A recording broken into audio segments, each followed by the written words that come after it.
Hey guys, and welcome back to Fashionably Broke podcast, episode 85.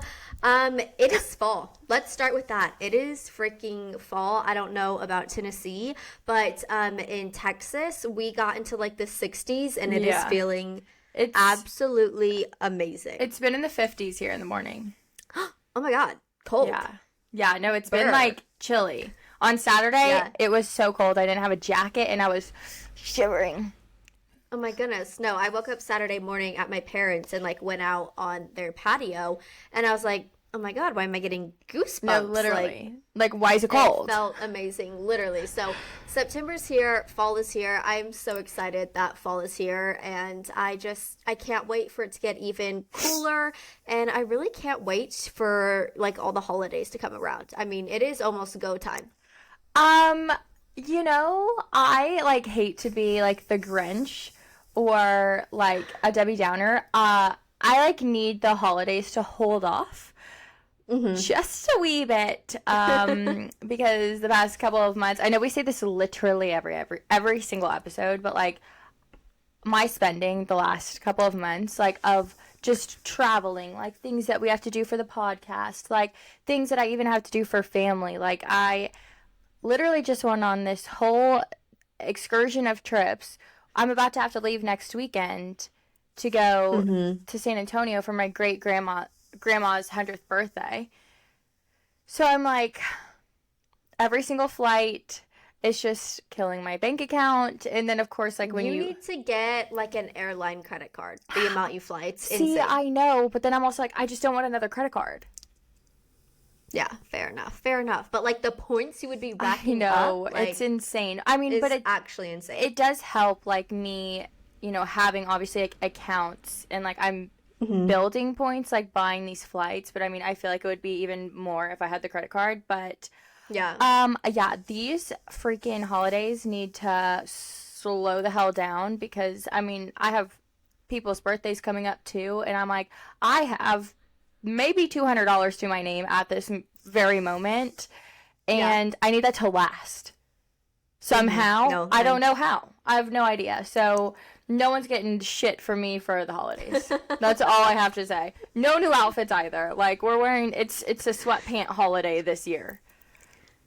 Yeah. See, I'm on the whole kick of where like I feel like I haven't bought outfits in so long. I'm like, it's time.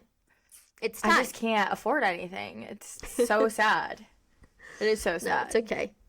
It's okay. It's good to cut back. But obviously getting into highs and lows weekend recap, college football's back, NFL's back. What did you do this weekend? Highs and lows, take us away. I actually don't even know if I have any highs and lows from this week. Or like that I have to say. I feel like I've just been, like I said, all over the place. That I haven't even really had like a second to like sit down and think about literally anything. Or like I've just been refusing to sit down and think about literally anything. But this weekend, I was so exhausted from my trips, last weekend, however many weekends ago, it feels like it's been a year ago. That Friday night, I literally just laid in bed. And I started watching The Secret Lives of Mormon Wives, which, don't worry, guys, we will dive into this episode. We will. I honestly think that's all this episode is basically going to be about. So, just a forewarning, if you have not watched it, we'll try to do spoiler announcements if there's going to be any spoilers, but we are really going to try. No, we're just going to start it off with spoil. If you haven't watched it fully, spoilers. Honestly, go watch it and then listen to this episode because like we just have to talk about it all. But anywho, so I started watching that and I immediately became addicted, and knew that I just wanted to spend my entire weekend binging that. But Saturday was, of course, college football. And I'm a big college football watcher. So I went and hung out with all my friends at this place called Bringles, and it's like a barbecue place in Nashville, but they have a huge patio. Like, honestly, one of the biggest patios I've ever seen. for like a Really? restaurant, and it's crazy because like the restaurant's like in the middle of a street. So super wild, but pretty much everyone goes to like watch the games during the day there. So I pretty much had a full day of just college football. Starting with Arkansas to Kentucky, all of the games, Alabama, Tennessee, LSU, all on the TVs. Hung out, and then went to the bars, and I let loose. Let me just tell you, I let loose. It was one of those nights where, like, you let so loose, like, you're not even on your phone. Where, like, you're just, like, bee-boo bopping around, table to table, doing the craziest shit. Yeah, makes sense. Sometimes, like, those weekends are the best, though. Yeah. It's like, that was fun. Yeah. You wake up Sunday morning and you're like, oh, but that was fun. Yeah, me and Anna, loose on the town with no supervision is a dangerous mix, to say the least. But we had a lot of fun. So then Sunday was pretty much just recovering. And I was still so exhausted from like the weekend before, because I had to get up, get ready so I can go watch college football all day and drink all day. So obviously that didn't help. So I pretty much just came back home on Sunday, laid in bed, and finished watching The Secret Lives of Mormon Wives, and ate cookies all day. Yum. No, that sounds That so is all good. I did. Like, that's the freaking perfect Sunday. Love that. Yeah. Yeah. But I'm glad that was your weekend recap. My high is I went home, Yes. saw my family, got to celebrate my birthday with my family. Yes. So that was fun. It's crazy. Like, I don't know. I think this like every year. It's just like your birthday's one day, and like once it's past that one day, it's like, wow, my birthday's over. Yeah. Like, God. that was Climatic. Hello? Anticlimactic. Anticlimactic. Yeah. Yeah, anticlimactic. Yes. That was me this year. Sorry, not to bring up me and my birthday. Oh my God, am I Whitney? Again, we'll talk about that later. But oh my God, everyone forgot my birthday this past year. I feel like other than my friends. My parents didn't say a single word to me until like 9 p.m. at night. My grandma forgot. Everyone at my work forgot. So I was like, is it even my birthday? Like, it doesn't even feel like it. No, I'm so obnoxious, like at Me work. too, though. I'm like, y'all, it's my birthday. Check your calendar, because it's on there. No, at work, like I was taught, because we always, like, we're super close at work because it's like a group of like 6 of us that are all on the same team, and we collaborate, have questions, whatever. So we're super close, and we always are like, hey, what are your weekend plans? What are you doing? Blah, blah, blah. And I mean, for like 2 weeks, I was like, yeah, my birthday's this date. My birthday's this date. So did they forget? I'm so, no. They didn't. Go ahead. No. Because mine is like the first office when you like walk in down the hallway. It's like me and another girl share an office, and then the rest of the offices are like behind us. So you bet your ass every person who walked by in the morning, they opened my door and they're like, happy birthday. And I said, You're like, thank you. Yeah. Everyone at my work forgot. They got me a pizza to make up for it, but I got a sprinkles cupcake oh, fine. and a card. Cute. Yeah. But anyways, that was my high, is that I got to go home, finished it up with, one last lake weekend. I can't believe the season's already freaking over. Like, how have we already gotten here? My low,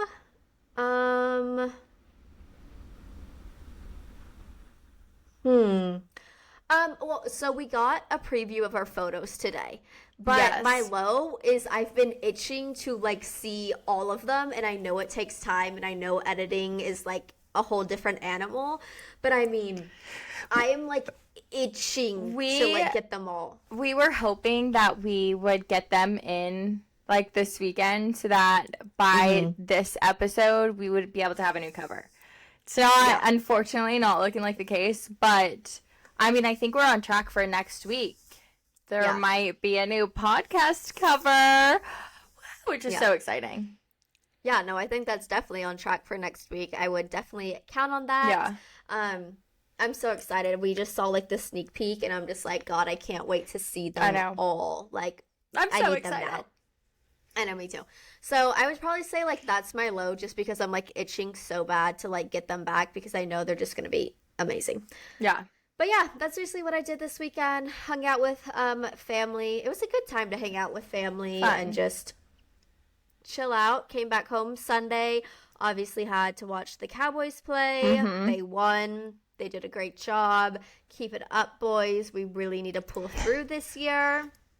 I feel it in my heart and soul that this is our year. It better be. God damn it. How was the Kid Leroy concert? Oh my God, it was actually so fun. So, as everyone knows, this was like his third time he rescheduled twice. So it was like supposed to be a time, then it was supposed to be the next time, and then on the third one he finally showed up and everything. So obviously it wasn't as like big of like an Turnout, outcome, yeah. like a turnout, of a lot of people there. And he like addressed it and everything, and he's like, I'm so sorry, like I wasn't even expecting this big of a turnout, like I thought this was gonna be rough, but it was so fun. And we got like pit tickets, VIP tickets for free. They're like handing them out to people. They're like walking upgrade. yeah, because there wasn't enough people. Damn. Yeah, but he's like good, like so good. And like he's hot. Like in person, I was like, You're like, oh my God, you're wait. no, Tate. I understand. I understand. But yeah, it was really good, and it was like the perfect like B-Day thing to do. I think we were all kind of dreading it because it was like pouring rain up until a few hours before, and like it was after a full work day. We all had to like be at the office early the next day, and it's like, are we really going to this? But I'm so glad we went, and it turned out so much freaking fun. Also, talking about concerts, side note, that you have to go to, and I know you just said you can't spend any more money, and like my apologies, but it's just like a non-negotiable. You have some time to save.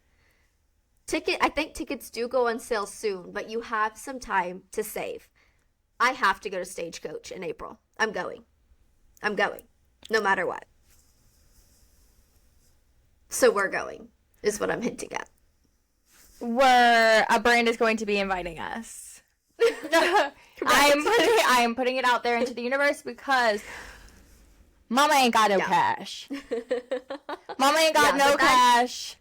Mama ain't got no cash for no plane ticket or Airbnb. Yeah. I mean, I'm so down, but like, I mean, I guess you're right. No, like I have like a while to save up. I have to make it happen. Like it is what it is, and like I'm gonna figure it out. The lineup came out, and it's so cool. Is it so that good? It's like, 'cause I haven't looked. I think it's really good. I feel like everyone would have a different opinion, but it's very like Texas country based. Okay, and that's so what cool. I like. Yeah, that's really like only what I like. Actually, like none of the people I'm naming are about to be Texas country, but like there are small like Flatland Cowboys going. Oh, like, good. Jelly Roll's headlining, Zach Bryan's headlining. Dylan Gossett's gonna be there. Isn't that crazy? That is insane. Yeah. So I'm like, I have to go to this, and I think I'd rather go to Stagecoach before I go to Coachella. Yeah. I feel like Stagecoach is more geared for like not. I feel like Stagecoach is more geared for like the regular person. Mm-hmm. And I've just heard like Coachella, like a lot of people are like very much over it. Yeah, no, I've heard the same thing, but you're right. A brand is going to be inviting us to Stagecoach. Fashionably Broke podcast. To hearing from y'all. Yeah, can't wait. I literally can't wait. Wonder who's gonna invite us. No, I know. I can't wait. Tacobas, let me know. No, I know. Straight up. Okay, gosh. But kind of going back to football, we decided to, Cassidy, this is Cassidy's idea. All right, I can't take the credit.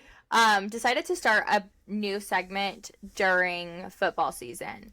And so we all know over the past couple of years that the NFL players have really started to like step up their wardrobe game, you know, and that the entrances are about the outfit that they're wearing.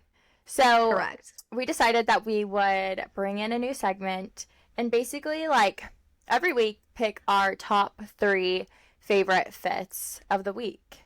So Cassidy, I am very curious. I do have to say that this weekend, all I did was watch college football. I just had to, like I said, I had to binge the show that I was watching. So yeah. I'm sorry, I just couldn't carve out the time. I couldn't literally unglue my eyes from the screen. But I did a lot of research, and I have picked out my 3 players. But Cassidy, I want to hear your players. Yeah, so Maddie and I were talking a little before this. Like, this week was a little rough, which was very surprising because this is like the first official weekend of NFL football. Opening weekend, like, you would think that these guys would come out with their most fire outfits. You know, all of them now have stylists. Like, they're not just picking out the clothes from the closet themselves. Well, some of them are. But most of them, you know, they have a full stylist behind them because it is such a moment now. It's like as they're entering the game to get those fire outfit picks. And I was let down.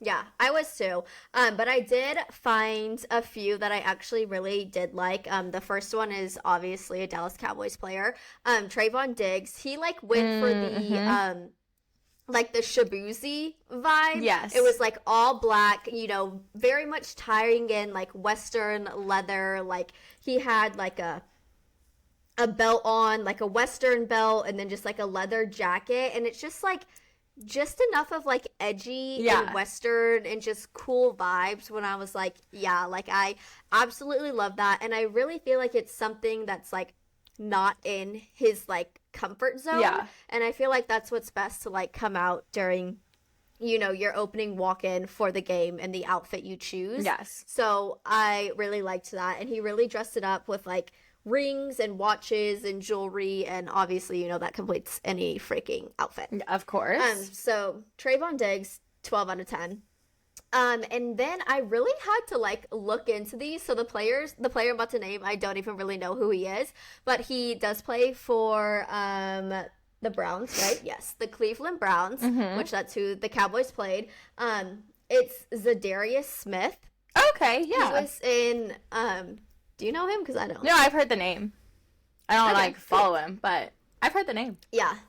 Yeah, so he was in a orange like set, and it was like a leather set, like leather pants, and then like a leather vest, and just like a white tank top underneath, and it's just like was the perfect orange for the Cleveland Browns. Like I love when you like tie in the team color.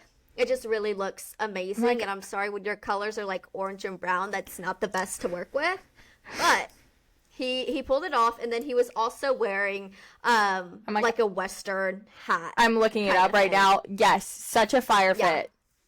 Yeah, so I loved it, and I'm just loving and like the little Western touch. Like it doesn't need to be full on like yeehaw cowboy, but just like that little touch of the hat. I'm like a lot of the players for like this for this week, a lot of them went very Western. Yeah. With like Western touches. Yeah, so obviously that is definitely, you know, within the style. Like Maddie said, all of them have stylists. I'm sorry, they're not just pulling this out of their everyday closet and picking this out themselves. But 12 out of 10, I freaking love that. And he even has like a belt buckle with it on. I was going to say, actually, I'm now looking through. A lot of the Cleveland players had some really good looks. I just didn't look them up today. Yeah. No, I was like trying to go team to team to team, and I'm like, what team am I missing? Like, there's so many teams, and why can't I think of literally any of them? I was like, okay, I was sitting there trying to rack my brain. I'm like, all right, if one of those games were to come up, if I were to be stopped on the street, someone were to interview me, I would fail today because I could not think of a single team. No, it's like, obviously Dallas Cowboys, because that's who I watch every year the Chiefs because of Travis Kelce. And then I was like, oh, the Miami Dolphins. Where's Braxton? I'm like, oh my God. Like, be so for real right now. Well, yeah, and I'm actually, when I go, I keep interrupting you. Oh my God, I'm so sorry. Continue. And then my last one is actually one I do not like. And I was really disappointed. It was Travis Kelce. He just had what looks like, you know, a denim set. It's like white and then it's almost like an ombre, but not really an ombre. Everyone was saying it just looks like he was like dipped in tea. Yeah. And then like he just went out and like he was just wearing like a regular like white and red like ball cap, and he was like, just could have done so much better. He was just comfy casual. Yeah, very comfy cash. Not really digging the mustache, but like, oh, see, I'm such a mustache girl. I don't get it, but it is what it is. Like, Travis, you're still obviously hot, but I was a little disappointed this week. So you better pull out all the stops next week. Yeah. Thank you. I feel like all of the players need to pull out all the stops. And I'm definitely going to do a lot more research going into next week. I think I'm probably just going to spend all day Sunday looking at everyone. Yeah. Have like 10 computer screens, everything pulled up. Like, I really wish they would like broadcast them like walking in so you could see like everyone's outfits. Like, I feel like that would be so freaking cool, but like obviously it's a very small niche who like wants to see that. Yeah. But I'm like, they put in so much work and like they promote so many brands, like why not do that? Like, that needs to be a segment, and like we're gonna be the ones to come up with that, and that's gonna be our big break. I love it. Yeah, but your turn. Top 3. What are you thinking? Okay, my top pick is going to be Jalen Hurts.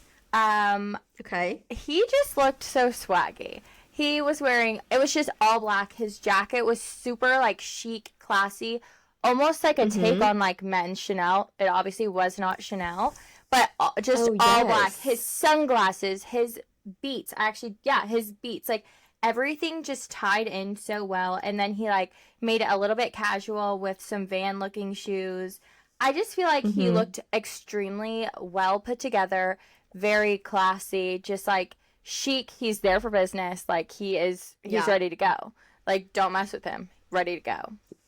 Yeah, so, no, he did look I just liked it. Very well put together. Yeah, extremely well put together.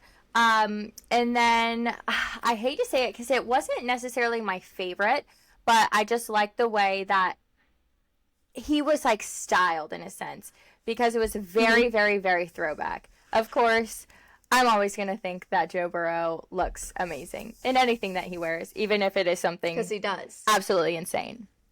Yeah. His outfit was nothing show-stopping, but what I appreciated, I feel like it was a nod to early 2000s, which I feel like right now in fashion we're seeing a lot, and we all know Joe Burrow, big fashion guy. All right? Yeah. I mean, he probably doesn't really know much, but he has a stylist that does. Correct. So what I liked, again, he was just wearing like a plain tee, pants, like beige, nothing out the ordinary. His Cartier glasses, very 2000 that he wears pretty much every game. But his hair, so he has bleached his hair for like, the beginning of the season and everything. But it looked like very styled, as in like gelled, like just very like stringy and very 2000s. And so I just feel like his whole look overall, like it just all went, and like he was very clearly going for 2000s vibe, 2000s look. Yeah.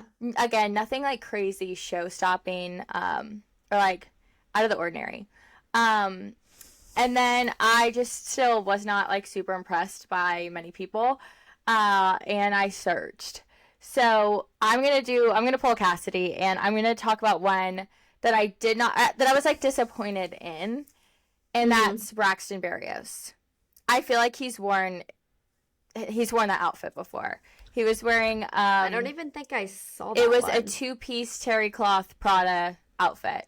It was like navy terry cloth shorts, short sleeve button down, and I just feel like it's been done. He looked extremely handsome, But I just feel like he's worn something so similar to that before on a game day. And I get it's Miami. It's still really hot there. It's very Miami Dolphins. And like Right. goes along with just the location that they're at. But I feel like if you're dating Alex Earl, you really gotta like step your game up. So did you see her outfit? No, I haven't. I haven't seen it. So that's also something I was disappointed in, is because she even made this whole long TikTok about like making fun of her outfits last NFL season and how she was going to step it up so much, and she has already like had part of her plan or like her outfits planned out.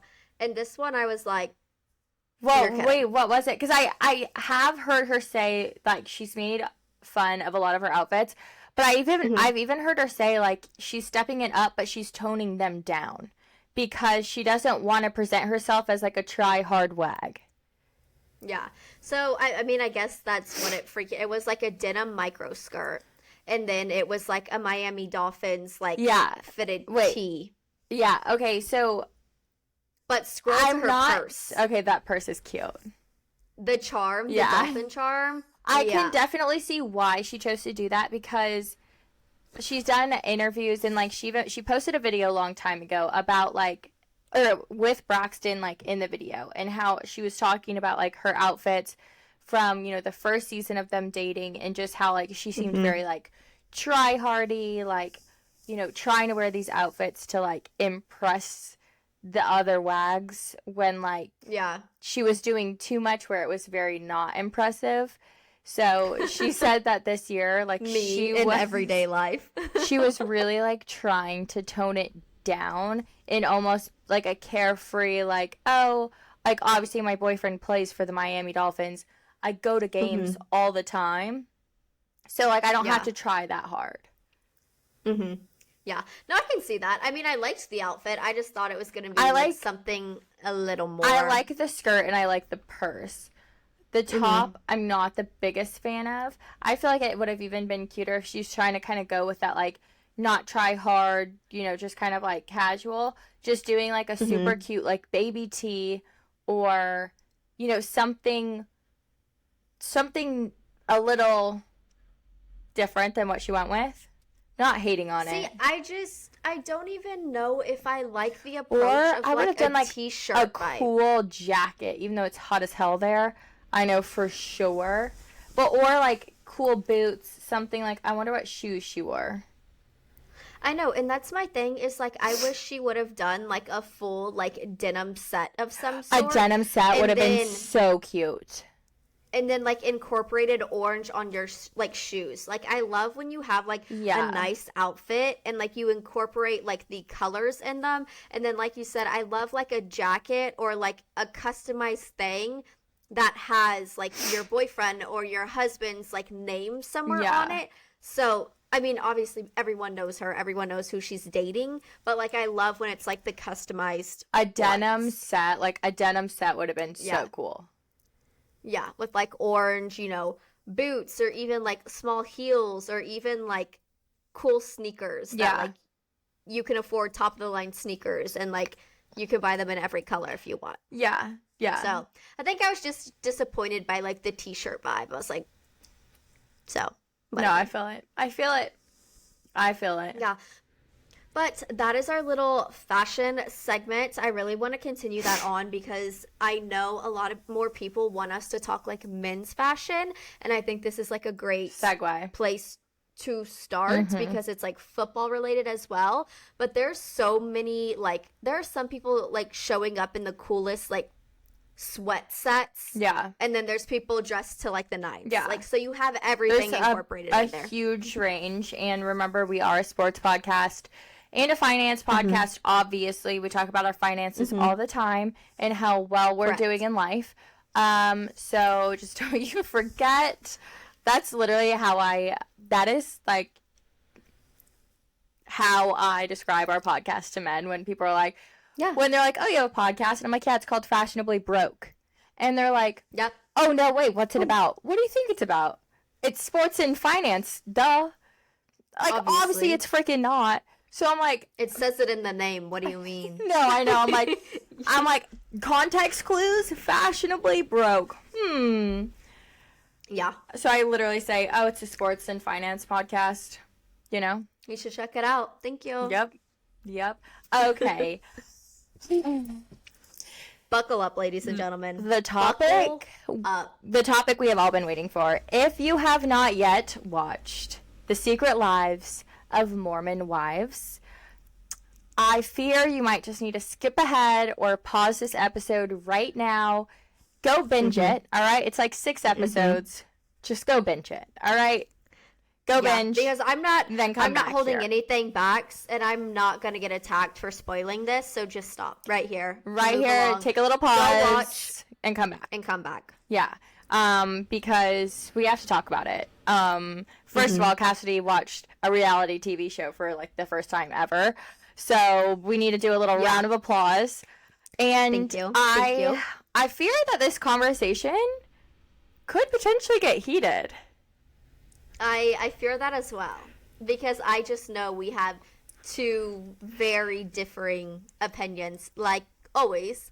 But I cannot wait to talk about it, because I think there's going to be a lot of people who see your side, but I also think there's going to be a lot of people who see my side. Like, I feel like you can't fall in the middle. It's like one or the other. Yeah. But this was like I binge watched this. I watched an episode and a half last night, and then I watched like 6.5 episodes today. I think there's 8 episodes overall, because it was so good. I literally could not stop.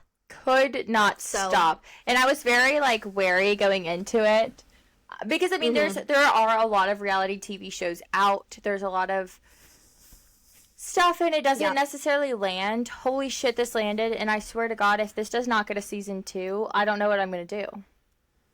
There's just no way it doesn't get a season 2, especially like with the way it ends of like Macy on the phone.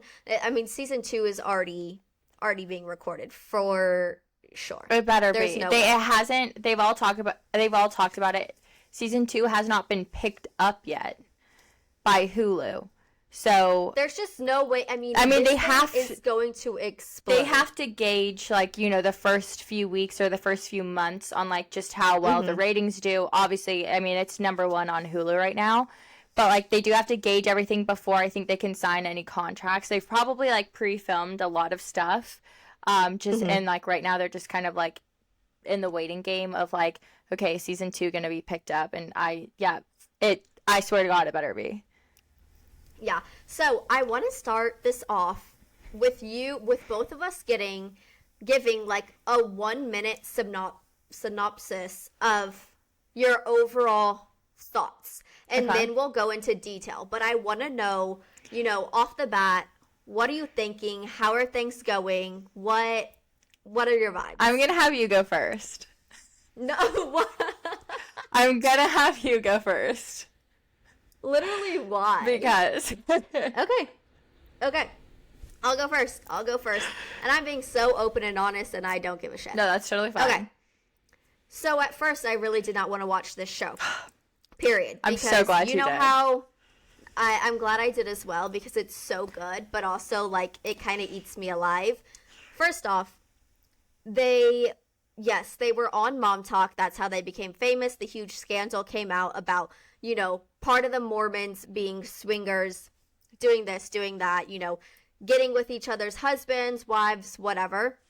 And I obviously don't agree with that whatsoever. Yeah. But my first and foremost, I have a very big issue with the title of this series, this reality show, because the things they're doing in this show, the things they're talking about, the swinging story being involved, I don't think you should have a religion within that title, especially when it's a religion that is so uptight, and there's a lot of people who follow that religion, and like what they're doing is not within like what they believe as a religion.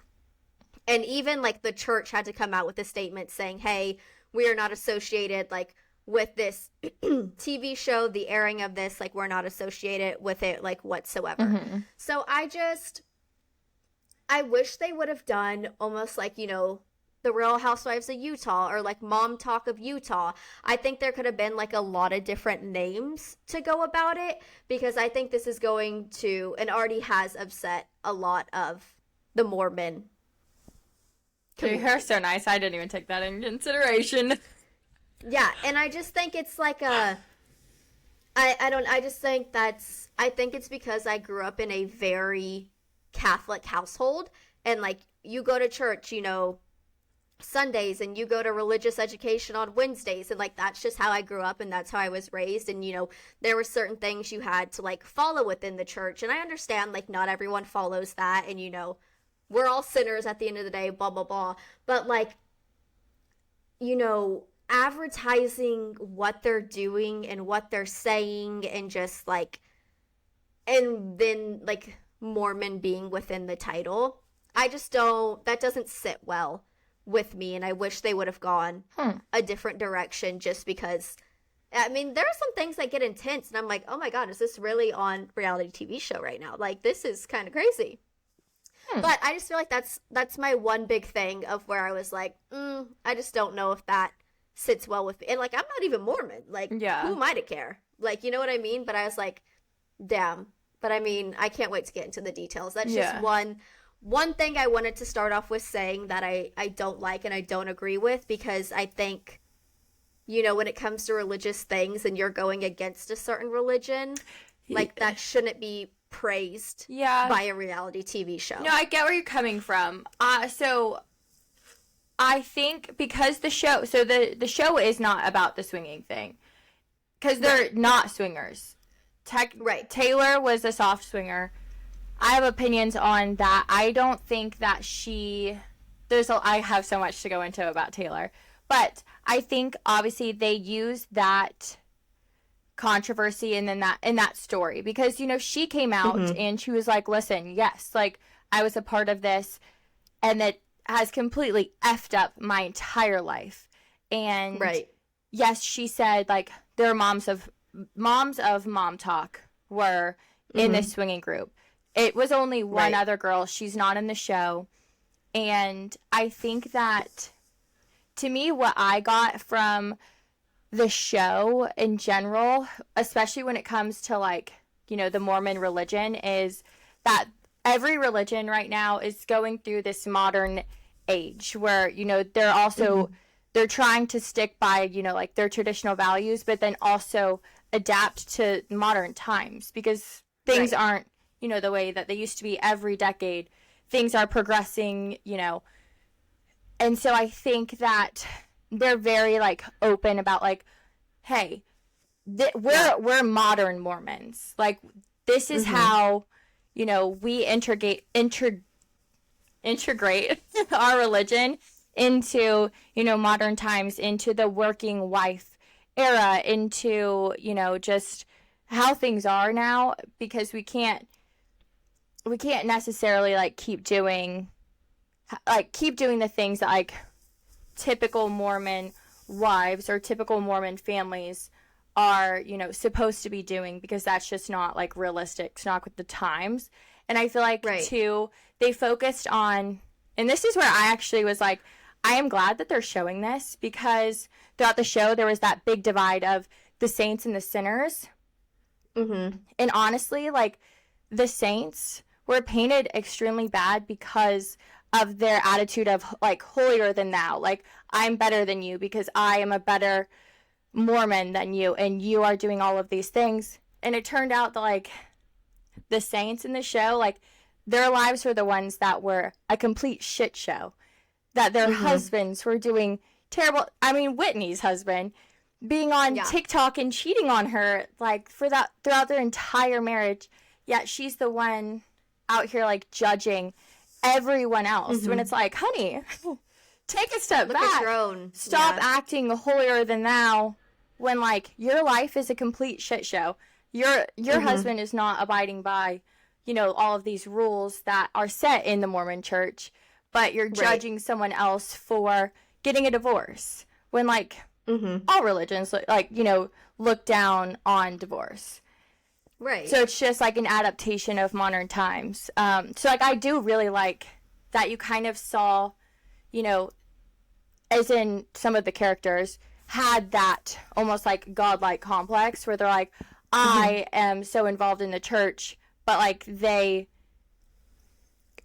almost like took that and like acted better than everyone else when they weren't, when they needed to like look in on themselves and be like, oh wait, my life is a complete shit show. Yeah, I'm like pointing my finger at these girls that have decided, okay, they are like almost like loose Mormons, where there are certain rules that they go by and then certain rules that they don't, but you're shaking your finger at them.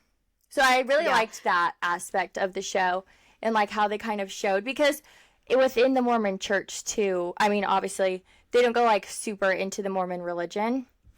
Like they just kind of talk about how they are Mormons. Like they don't really go into like exactly what it is and like every single rule that they abide by, but like just, okay, we like can't do these. You either are like, you know, a super traditional, what is it, like LDS Mormon, or like you're more of like a modern Mormon where like you can drink coffee, you can drink decaf coffee, like that sort of thing. And so I like that they kind of showed the two divisions as well of like, okay, these are what the modern Mormons practice, these are what the LDS practice, but the amount of drama is absolutely insane. But I do like, obviously they had to touch on to like, you know, the whole swinging thing. But I'm glad that they didn't make the show all about that. I mean, it was definitely just view baiting, 100%. But also when that scandal happened, they were all using that on their own TikTok pages. So like, you know, they're all like, Taylor brought all this like, you know, bad controversy. But then I do like how Taylor said, yeah, sure, like I did this, but I owned up. I owned up for my mistakes, but y'all are all using it to get views. When you're talking shit and thinking I'm a horrible person.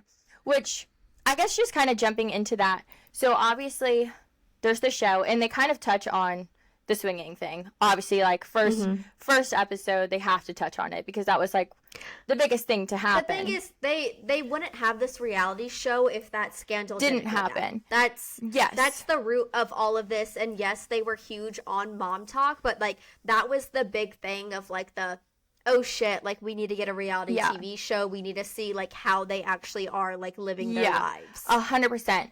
And I know a lot of people talk about how Taylor might not have gone about the best way when she, you know, kind of came out with this whole story.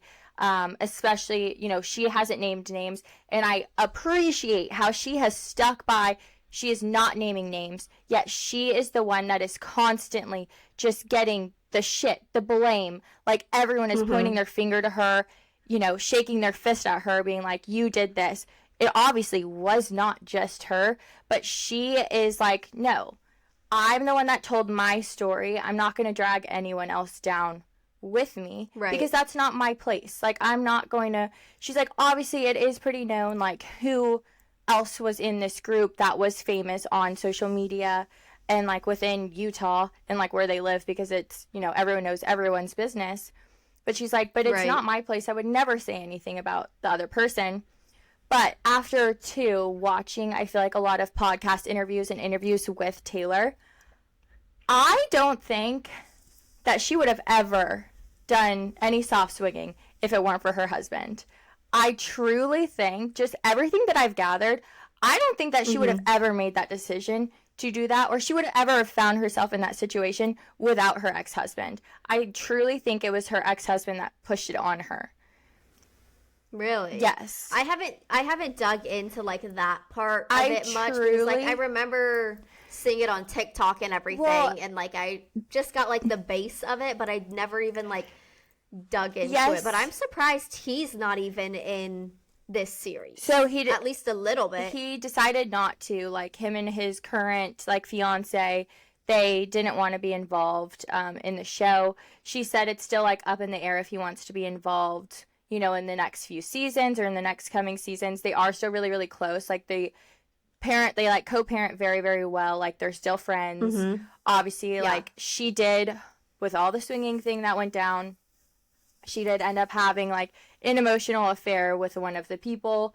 And that is what basically led to the divorce is, you know, that, but the way she describes it, and like she doesn't even describe it like it is her husband's fault or like her husband forced her to do it, but just the way she does tell the story, she was like, I mean, I think, I don't know, I obviously they all get married super young, and I feel like they're almost like very impressionable, and I don't know, from like all of the interviews that I've heard, I truly don't think that she was like, oh yeah, like we're gonna swing, like came up with the idea to do I it. truly think the way she like describes the story of like the first time it happened, it was the husbands that were like really pushing it, and then the wives were like, we don't know what to do, like they're begging us to do it, so like I guess we're gonna do it.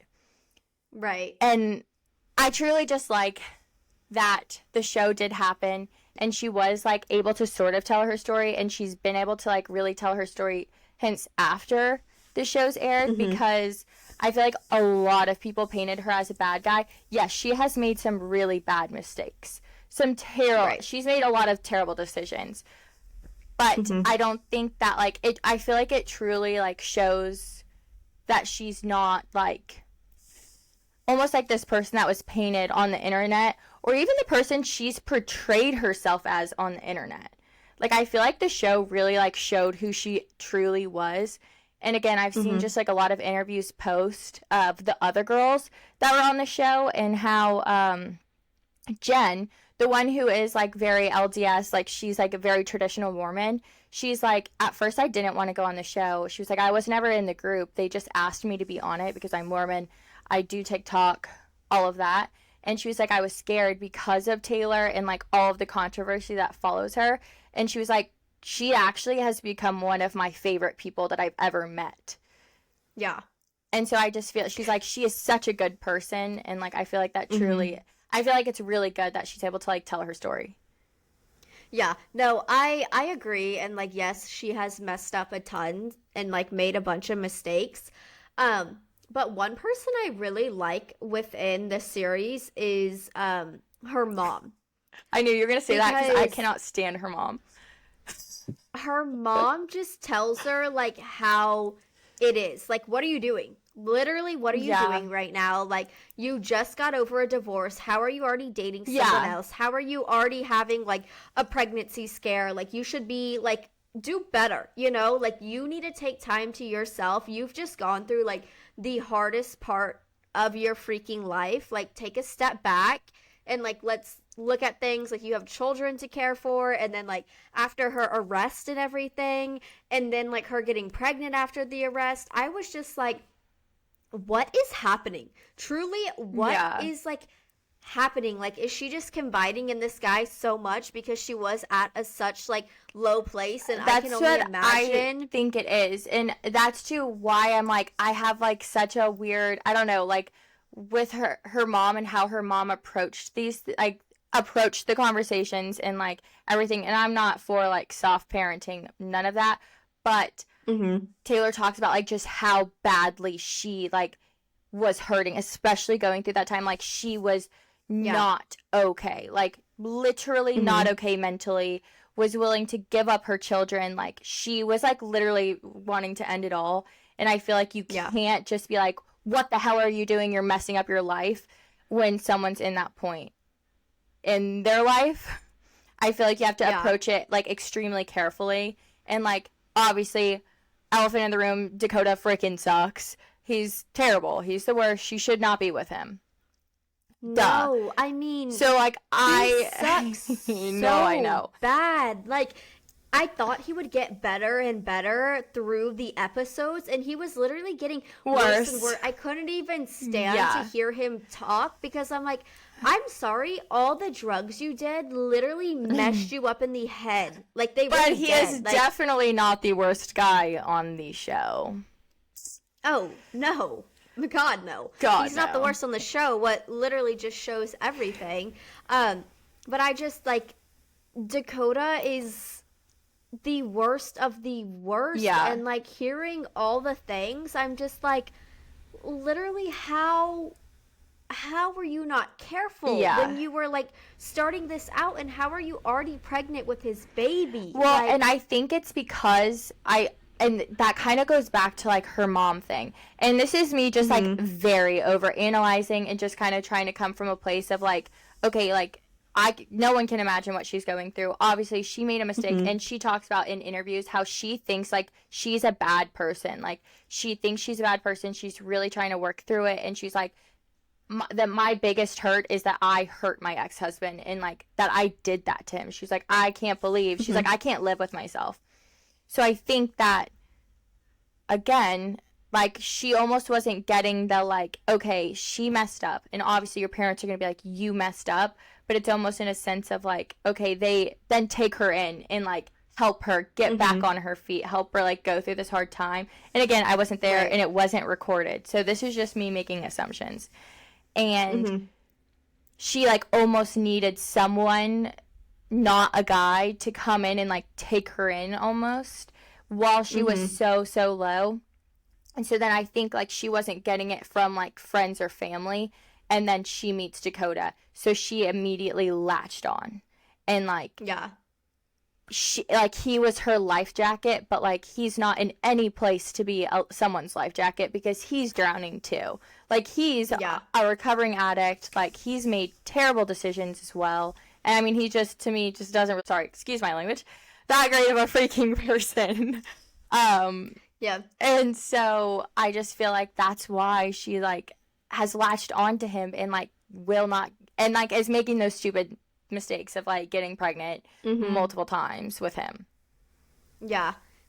I mean, I can definitely see that, but I wouldn't say, because I feel like throughout this season, like, her mom gets better about being there for her and helping her with things and this and that. So, like, maybe she wasn't there at the right time. But also, you know, if you had a daughter that was a part of, like, the Mormon community, and it's a huge scandal, like, that they're swinging, like, what do you say? Like, how do, like, you know, I just feel like there's a lot behind it. And, like, I think she was just going through a lot, and she was losing so much at once that she didn't know what to do. I think her life was just spiraling. And again, I just like, I truly am like, she was one of my favorite characters. Like, I have 3 favorites, and she truly was one of them, because a lot of people expected her to be the villain, or to be the drama, or to be the, like, bad person, and, like, be painted in a bad light because of everything that's come out about her. But, like, I truly think that her character peak, like, speaks for itself, because immediately I feel like, and she's not playing the victim. That's the thing, too. Yeah, no victim playing. She is like, I messed up. I've done all these things, and I regret it, but I've done them. Like, I'm owning up to everything that I've done. I'm taking responsibility for everything that I've done. She's open. She's honest. Yes, probably way too honest. You know, and like, she's been through this hard time, but she's not like trying to play the victim. She's not trying to get sympathy. She just like organically gained the sympathy and like the audience hearts. I feel like that's like, from what I've gathered too. I've seen just so many TikToks of people like talking about the show, and people are saying the same thing. Like, she came here, she's like, full honesty, like, everything I've done is out in the open. It is on the internet, and I've put it there. And this is me. I've messed up so many times. I'm trying to get better. I'm trying to figure out my life. She's like, I'm out of control, and I don't know when I'm not going to be out of control, but like, this is who I am. Take it or leave it. I've messed up, and I feel like it truly worked for her. Yeah, no, I agree, because she's not trying to play the victim whatsoever. And like, actually, like, this show is showing like the worst parts of her. Like, literally, the body cam of her getting arrested is literally in this freaking series. And I'm just like, I was crying. It was very heartbreaking. That's crazy. It was, it was heartbreaking to like see like she got into that point. Yeah, and like, you just see like other characters like Whitney, like, you know, your life is not picture perfect, and like, you get to curate what people are hearing and what people are seeing, like, through yourself, kind of thing. And you get to sit there and have them record your husband crying, saying, oh, I have an issue, like, it won't happen again. But like, literally Taylor's being blasted by her the body cam footage of the night she got arrested, where she said it was the worst night of her life. And it's just like... And facing the other girls that were like, we don't want her a part of this. Like, we don't really want to be associated with her. Like, she's brought, like, you know, terrible controversy to this mom talk thing that we're all in. But she also made you. No, exactly. Exactly. So I'm really glad that, like, she did the show and, like, she continued to do the show because she almost wasn't on it, like, freaking twice. And so I'm glad that they brought her on and they were like, no, like, you go on, you can tell your story. Obviously, you can tell, like, she's still, like, very withdrawn and, like, she keeps her distance, which... Yeah. Honestly, I would too with this group of girls. Literally.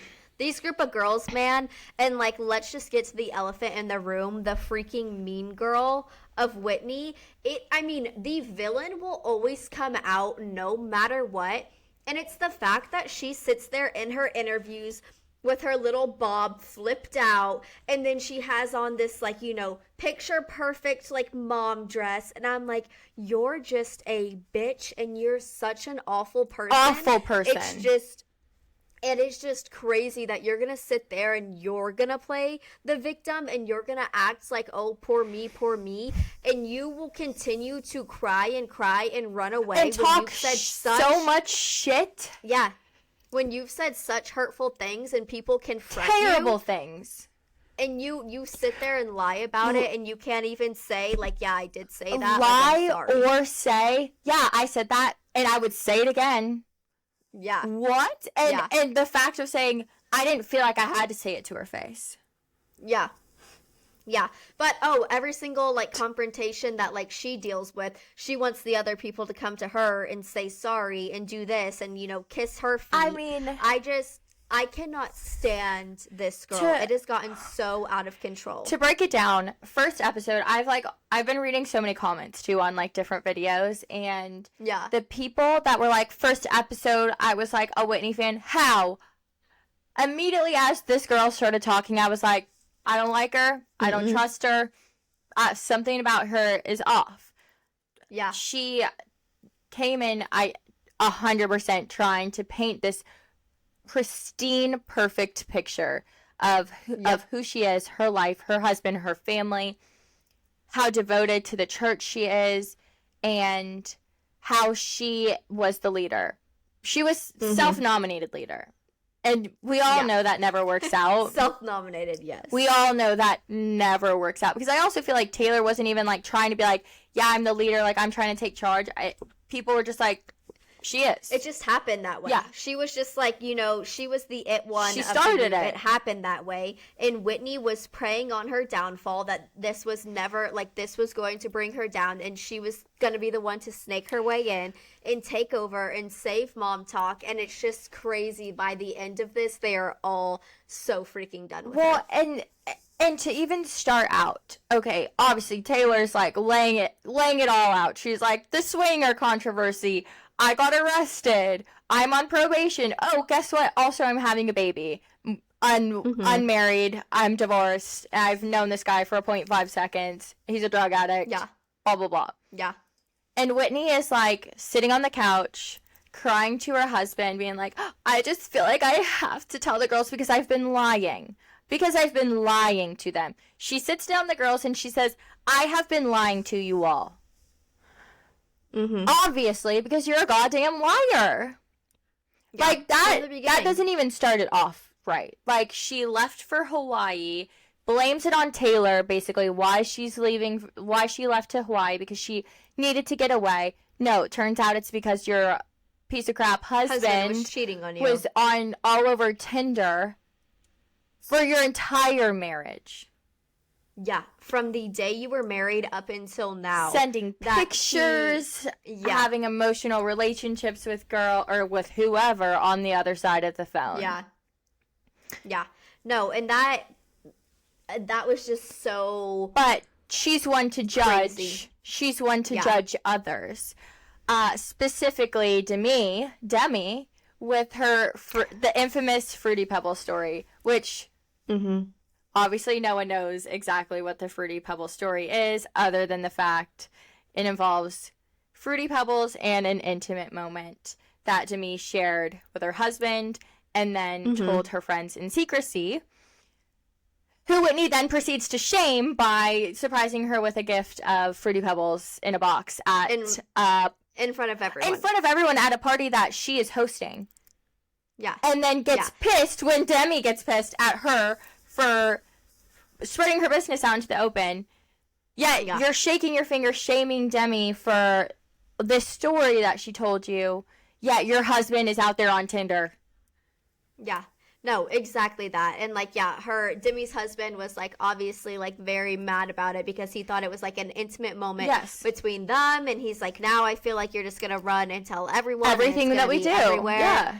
Because of freaking Whitney. And Whitney's sitting there laughing like that was so funny. And people are like, oh no, she's like pissed. And Demi's like, Whitney's like, why? Why would she be pissed? Oh my God. And then she like, plays the victim. How can you be mad at me? Yeah, she's like, I just like feel like you're being so... Bitch, you are not the victim in this story. Demi is, and she is trying to calm you down when you just upset her. Like, what? Yeah. No, it's giving you made your bed, now lay in it. Like, that's every single time. And it's just like, I don't understand how you can be so judgmental and how you can play the victim so freaking often. And it's her running away from her own life of her husband cheating on her for years and years and years when she thought her family was picture perfect, and she literally made fun of the people getting cheated on or swinging or doing this or you're a terrible person when your husband's doing the exact same thing. And she is just, again, sitting on her high horse, being like, I'm a devout Mormon. Shame on you for getting a divorce. Shame on you for... all of these things when it's like, sweetheart, you need to look at the mirror. Like, you need to look at yourself in the mirror. Yeah, and, like, my thing is, yes, of course, like, within, like, being a Mormon, like, getting a divorce is looked down upon. But you know what's also looked down upon? Cheating on your wife or your husband. Like, that is looked down upon as well. So, like, you've broken everything. Spreading lies and rumors, I'm pretty sure, is looked down upon in the Bible.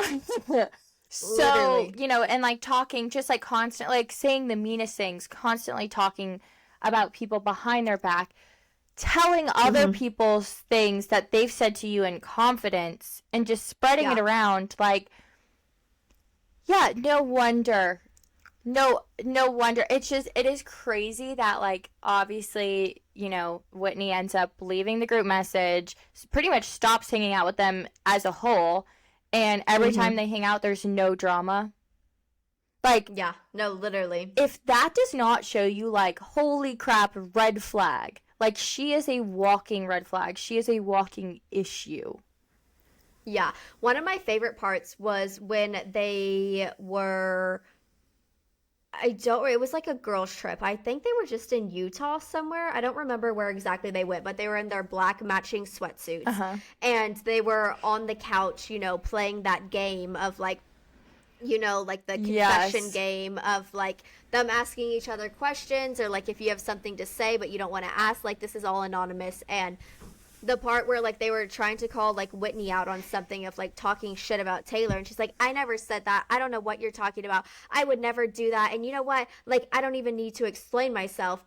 And then I forget, I don't know if it was Whitney who said it or somebody else was like, oh, Demi, you remember when you called Taylor white trash? And Taylor was just like... No, so Jen said that. It was because... So Jen said that. It was because there was a note of Whitney told someone... Demi told Whitney that basically Jen is just always talking about how, like, she's so Mormon.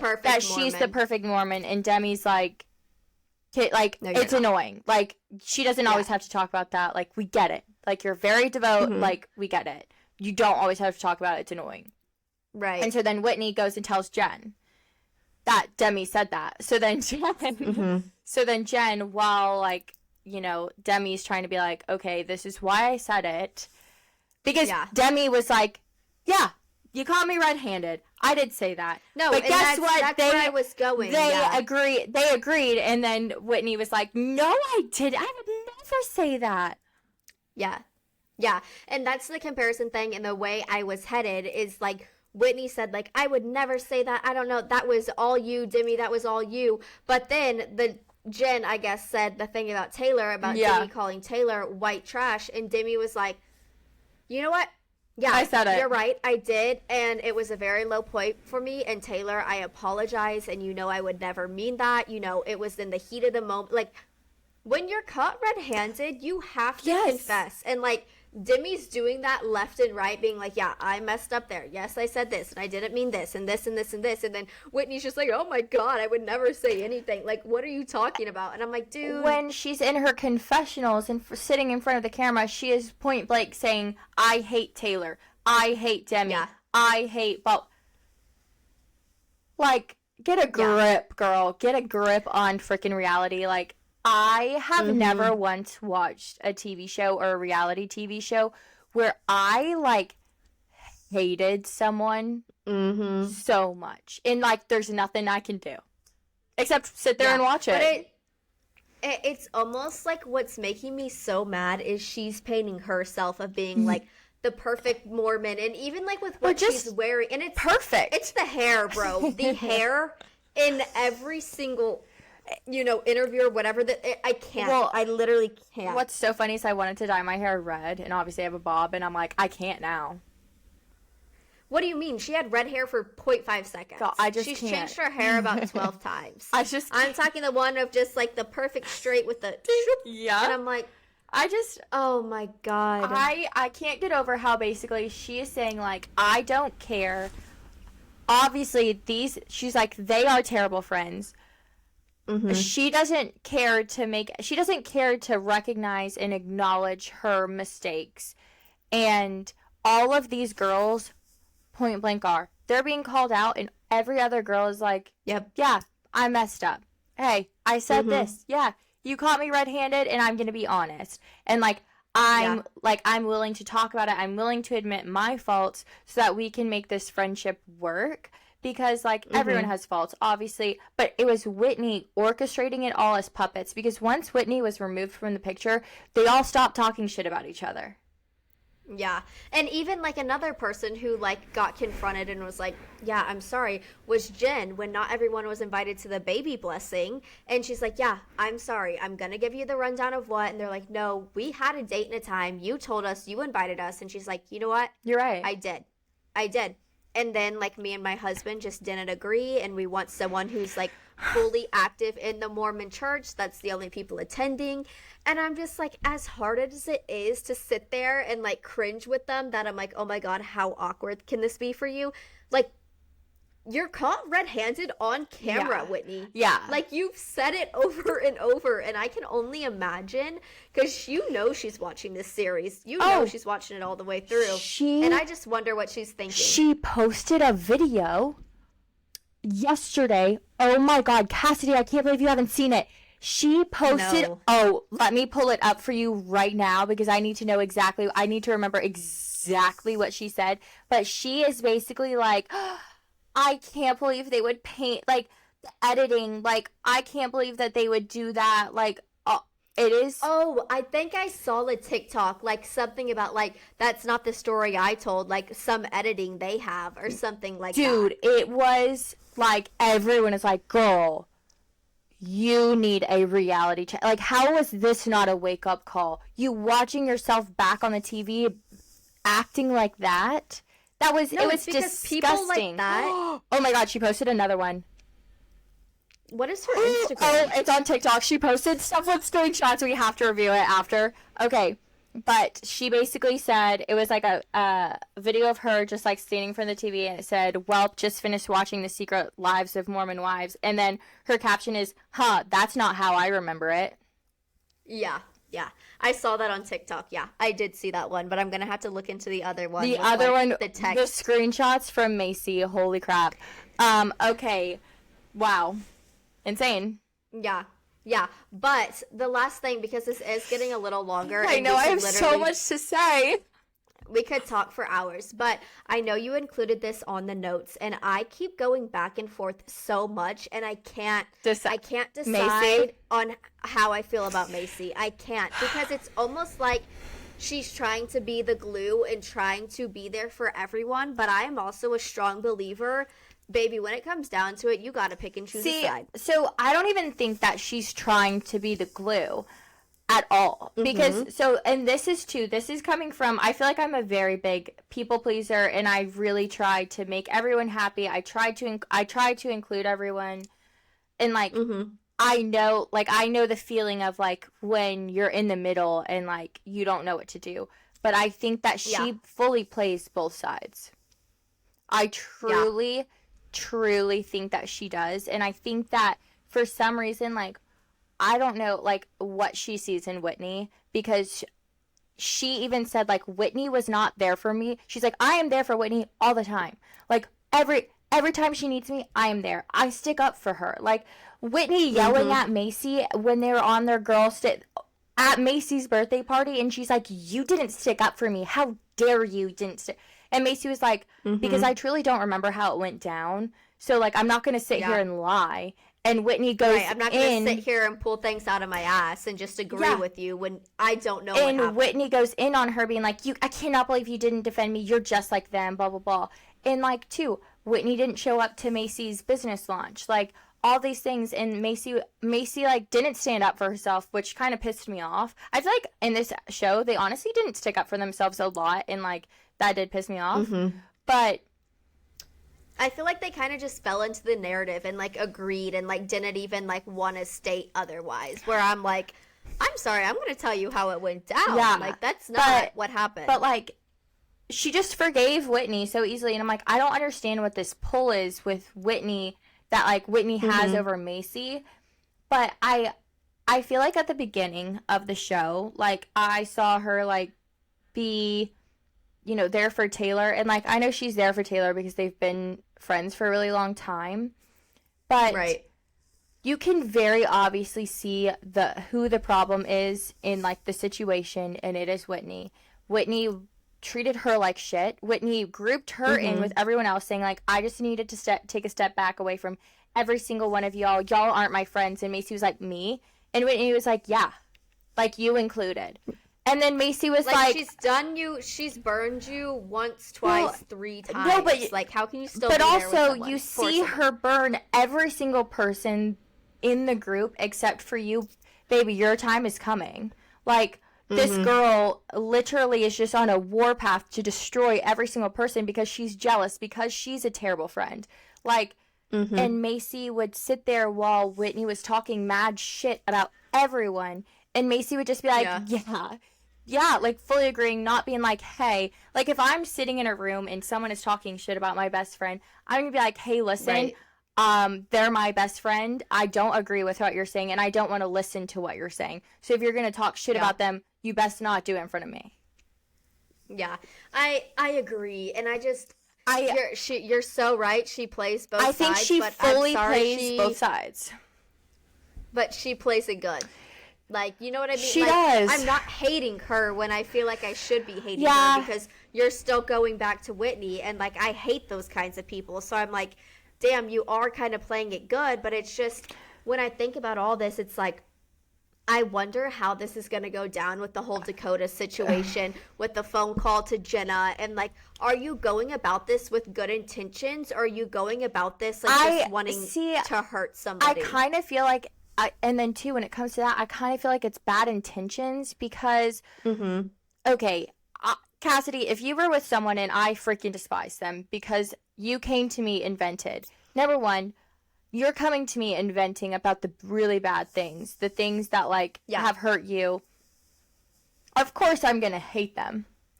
But if you were 9 months pregnant, about to give birth, going through probably the worst year of your entire life, I would be like, listen, I am here for you, and I'm not trying to make your life any worse. Like, if you need to get out, my house is open. Like, if you need to move out, guess what? I'll be there with a moving truck, and I'll bring my boxes, my masking tape. Like, I'll get you moved out. But if you're gonna stay there, okay, I'm not the happiest with it, but guess what? If you need anything, I'm there. Instead of trying to be like, which, like, I'm not going to defend Dakota at all, but he did make a good point. He's like, it literally seems like you're trying to break us up. Mm-hmm. And at points, it kind of seemed like it. Which, again, Yeah. I have been there when it's like your friend is dating someone really, really terrible. And, like, you can only do so much, where, like, sometimes if you do too much, you're going to end up hurting your friend. And then you're going to be the bad guy in the situation. And like you said, it's a whole different story when she's literally having his baby. child. That guy is going to be in her No life matter for the what. rest of her life. Yeah. No matter what. Like, so there comes a time where you have to accept, like, yes, he is the father of your child. I'm going to respect it, like, bottom line, respect him. But, like, I'm not going to go digging. Like, I'm not going to, like...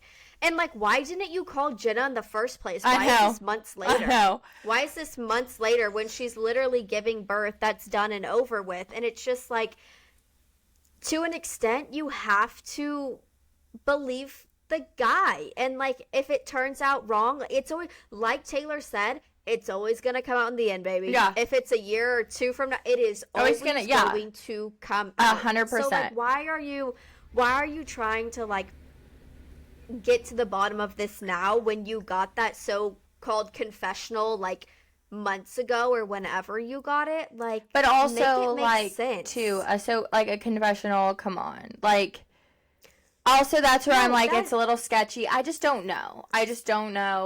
On that. Crap, we are, like, running out of time, but there are a couple other things that I want to hit on, if you're okay with that. No, yeah, go for it. Okay, I do want to talk about Jen and her husband. Briefly. Jen and Zach. Jen and Zach. He sucks. He absolutely freaking sucks. He is everything that is wrong with controlling men, with men in general, that control every single aspect of that try to control every single aspect of a woman's life. Yeah. He needs to get some sense knocked into him and realize that his wife is the one that is supporting his entire family, that supported his entire way through college, that he then gambled away money, which gambling is not accepted, is not allowed within the Mormon culture at all. And he gambled away his money, leaving her that his parents gave him, that his parents gifted pay for everything. Family. Like, is he just doesn't respect her at all. And I'm sorry, I would not let a man that bleaches and tones his hair treat me like that. I mean, the stuff he was saying while cameras were around, I was like, no way. You're saying no way that you think that is actually acceptable for you to speak to your wife. Like at the very end when they're in New York, I guess, looking around, seeing if they're gonna like it, and she's like, well, what about mom talk? Like, that's how I pay for everything. That's how I support this family. You know, I've built these friendships with these girls, and, like, I'm gonna have to leave this all so you can go to medical school for the next 10 years. And guess what? She even said most marriages don't last through medical school. Yeah. And he goes, I don't care about mom talk. I could give a shit less. Like, it's stupid. That's what's paying the bills, dude, baby. That's what's keeping your lights on, your children fed. You through medical school, you through undergrad. I just am so, like, and I'm just like, that is insane. It just makes me so sad that you can tell she is so in love with him and would never be the one to cheat. She would never be the one to make him question anything, like, about her relationship with him. But, like, he's literally gaslighting the hell out of her, saying, you're doing this, you're doing that, or you're not a good Mormon, or I don't want to be married to a person like this. Like, that is crazy to be saying to your wife who you have children with. What's happening? Absolutely insane. I mean, he just really, truly does not have any respect for her or, honestly, women in general. And I can only imagine, like, how he grew up and probably how his mom was treated. And I know, again, that's assumptions, but I'm going to go ahead and say it. That I don't know if she has a little boy, if Jen has a little boy, but I truly hope that she treats her son differently.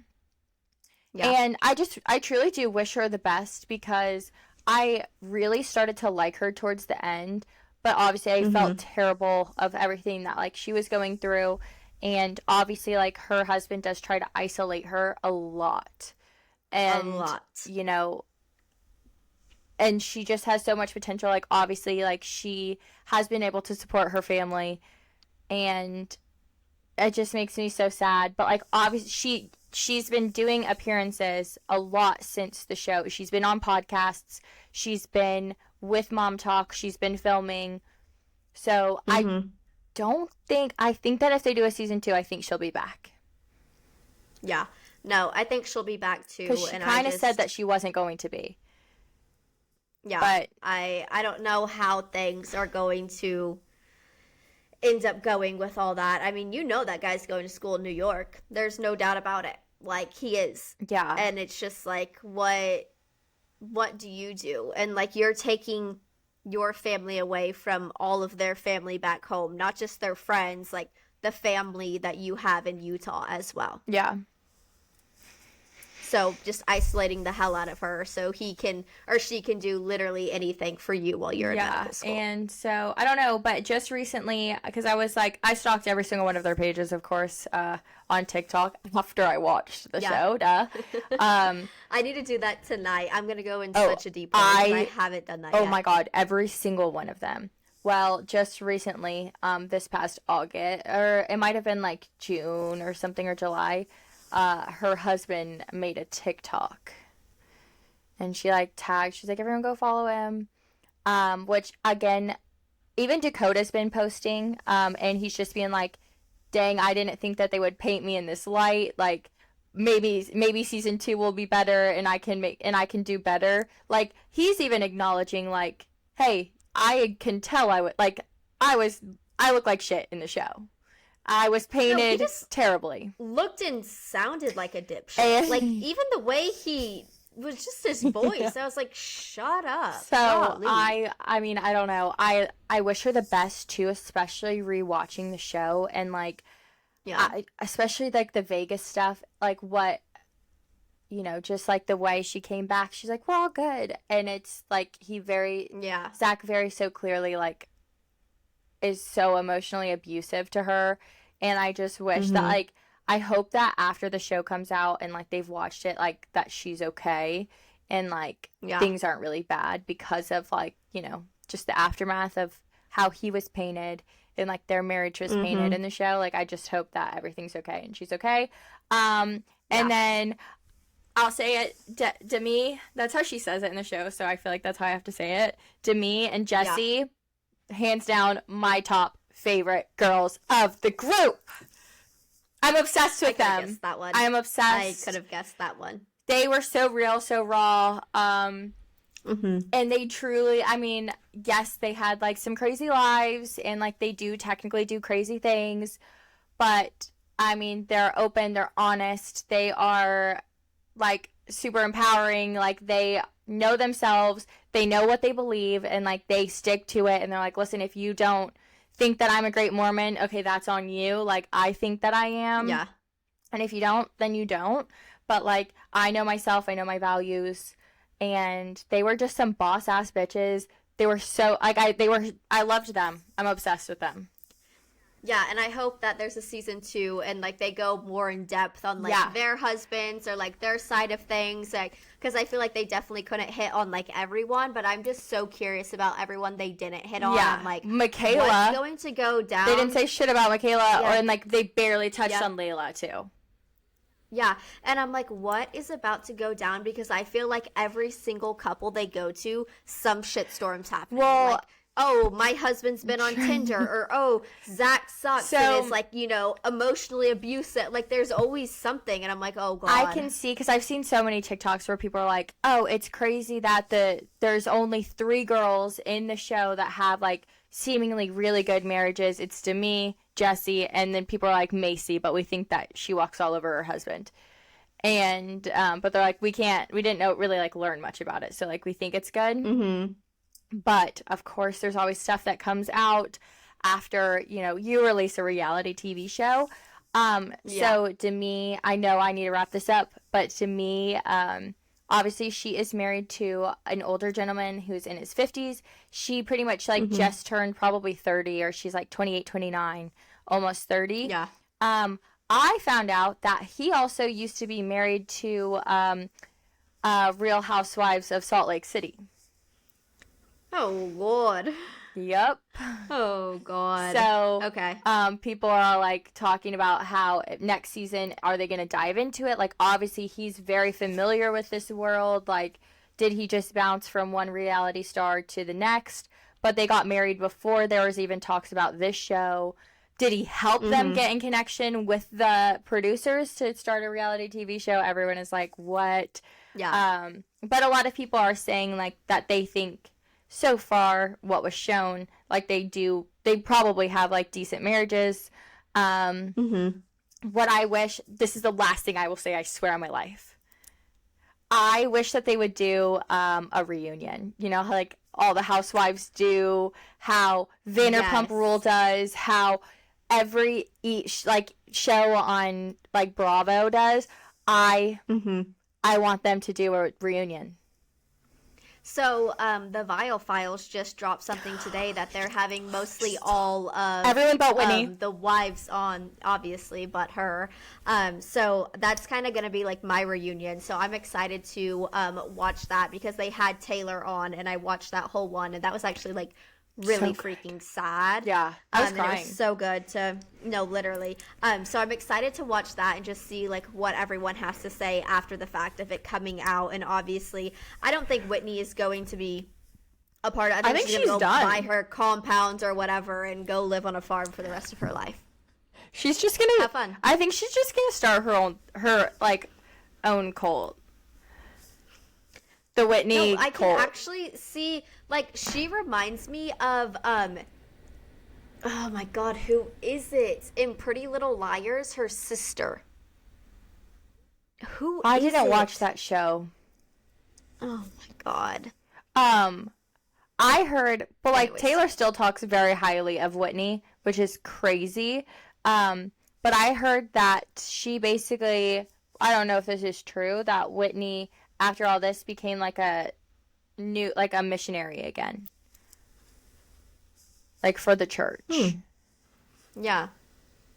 I mean, I wouldn't be surprised. I feel like she's really going through the ringer, and I think when she lays down and like in bed at night, she like knows everything she's done wrong, everything she's lied about, everything that like she pinpointed people who are horrible people, but the same thing's happening to her. Like, I think at the end of the day, she knows, so she's just kind of like throwing herself at the church again to try to like build it back up that, you know, she's a great person and she's a godly person and she would never do any of this kind of thing. I mean, I wouldn't be surprised. Yeah. And it's the start of her downfall, and that's that. So true. Okay, what are your ending thoughts? Who are your favorite people? What else do you have to say? And I hope I didn't talk too much.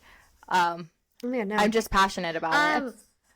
Yeah, I really like Taylor, and I really didn't think I was going to like her as much as I did, just because I'm like, damn, dude, like, you've done a lot of messed up things, but like we said, On she like paper, easy to judge. Yeah, 100%, but like she, you know, states that she's like, I know I'm trying to better myself, I'm doing this, I'm doing that, so I really liked her. I really liked Michaela. She's like a mysterious, like, what's really going on? Yeah. But like, I don't know. I just got good vibes from her, and Demi's just like a hoot. I feel like she's a character, so I like her.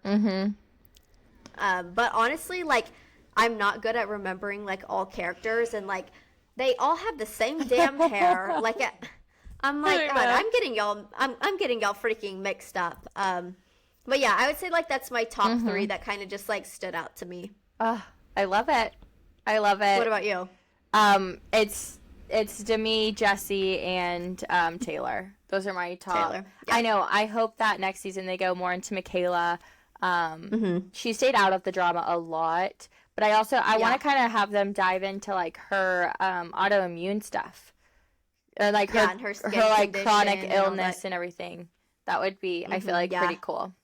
Not cool. Which I think they will, just because they like touched on that and like brought light to it. So I feel like they have to like deep dive into it when it comes to like season 2. Yeah, I feel like so much happened in this first season that they obviously couldn't get to everyone because they barely touched on Layla. They didn't even touch on Macy. Macy was just like involved in every aspect, but like her story, like her business with other people's stuff. Yeah. Like they didn't super touch on her, and like they barely touched on Jessie at all, other than she has a hair business. At all, literally at all. So I hope that they touch on like next season. Like I hope that they touch on them a lot more, which I saw a TikTok basically saying like obviously at the beginning of this season it was about Whitney and Taylor. Like this season was about Whitney and Taylor, but then you can see the transition of like Demi kind of stepping up and like being like, no, the show basically isn't just about them. Like I'm here to stick up for everybody, blah blah blah. So like I feel like that's a good transition into like season 2. I think it'll be like Demi and then Jessie and then Macy, because Macy just launched her brand, and then I think they'll go into Jessie's more like hair stuff. Like I feel like it'll be like a very empowering, like, you know, the boss ass bitches. Yeah, who have like created a business out of like the mom talk kind of thing. Yeah. So I'm excited. I know we did. I'm excited. I've never watched something so fast in my freaking life, and I might just have to jump on the bandwagon of reality TV because I'm sucked in. You like, binged it hardcore specifically for this episode too. So like you were dedicated today.